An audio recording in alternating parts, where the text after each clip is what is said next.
पाकिस्तान के रिटायर्ड फौजी अफसर और एक आम शहरी को जासूसी के जुर्म पर सजाएं सुना।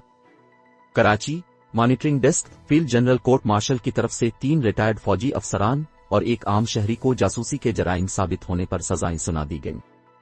एक्सप्रेस टर्बोन के मुताबिक चारों मुजरिमों के खिलाफ पाकिस्तान आर्मी एक्ट और ऑफिशियल सीक्रेट एक्ट 1923 के तहत मुकदमा चलाया गया।